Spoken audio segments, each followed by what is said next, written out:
ವೀಕ್ಷಕರೇ, D boss challenging star Darshan ಅವರ devil ಸಿನಿಮಾದ ಚಿತ್ರೀಕರಣಕ್ಕಾಗಿ ವಿದೇಶಕ್ಕೆ ಹೋಗೋದಿಕ್ಕೆ ಕೋರ್ಟ್ ನಿಂದ ಪರ್ಮಿಷನ್ ಸಿಕ್ಕಿದ್ರು ಸಹ ನಟ ದರ್ಶನ್ ಅವರ ವೀಸಾವನ್ನ ಸ್ವಿಟ್ಜರ್ಲ್ಯಾಂಡ್ ಸರ್ಕಾರ ನಿರಾಕರಿಸಿದ್ದು ಇದು ಡಿ ಬಾಸ್ ದರ್ಶನ್ ಅವರ ಫ್ಯಾನ್ಸ್ ಗಳ ಆಕ್ರೋಶಕ್ಕೆ ಕಾರಣವಾಗಿದೆ. ಸ್ನೇಹಿತರೆ, ನಮ್ಗೆಲ್ಲರಿಗೂ ಗೊತ್ತಿರೋ ಹಾಗೆ ನಟ ದರ್ಶನ್ ತಾನು ಮಾಡದ ತಪ್ಪಿಗೆ ಕಳೆದ ವರ್ಷ ಅರೆಸ್ಟ್ ಆಗಿದ್ದು ನ್ಯಾಯಾಂಗ ಬಂಧನದಲ್ಲಿರುವಂತೆ ನಟ ದರ್ಶನ್ ಅವರಿಗೆ ಕೋರ್ಟ್ ಆದೇಶವನ್ನ ಕೊಟ್ಟಿತ್ತು.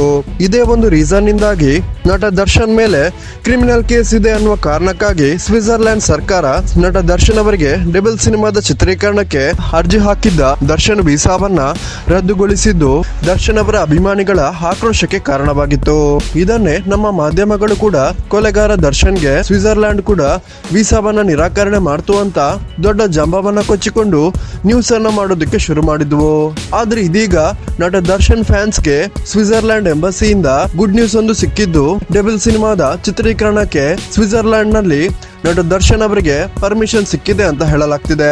ಟೆಕ್ನಿಕಲ್ ಕಾರಣದಿಂದ ಸ್ವಿಟ್ಜರ್ಲ್ಯಾಂಡ್ ನ ವೀಸಾ ಕ್ಯಾನ್ಸಲ್ ಆಗಿದ್ದು ಇದಕ್ಕೂ ನಟ ದರ್ಶನ್ ಮೇಲಿರುವ ಯಾವುದೇ ಕೇಸ್ಗೂ ಸಂಬಂಧ ಇಲ್ಲ ಅಂತ ಖುದ್ದು ಸ್ವಿಟ್ಜರ್ಲ್ಯಾಂಡ್ ನ ಎಂಬಸಿ ತಿಳಿಸಿದ್ದು ಆದಷ್ಟು ಬೇಗ ನಟ ದರ್ಶನ್ ವೀಸಾ ದರ್ಶನ್ ಅವರ ಕೈ ಸೇರುವಂತೆ ಮಾಡ್ತೀವಿ ಅನ್ನೋದನ್ನ ಡೆಲ್ಲಿಯಲ್ಲಿರುವ ಸ್ವಿಟ್ಜರ್ಲ್ಯಾಂಡ್ ಸರ್ಕಾರದ ಎಂಬಸಿ ತಿಳಿಸಿದೆ. ವೀಕ್ಷಕರೇ, ನಿಮ್ಗೆ ಇದರ ಬಗ್ಗೆ ಏನ್ ಅನಿಸುತ್ತೆ ಅನ್ನೋದನ್ನ ದಯವಿಟ್ಟು ಕಮೆಂಟ್ ಮಾಡಿ ತಿಳಿಸಿ.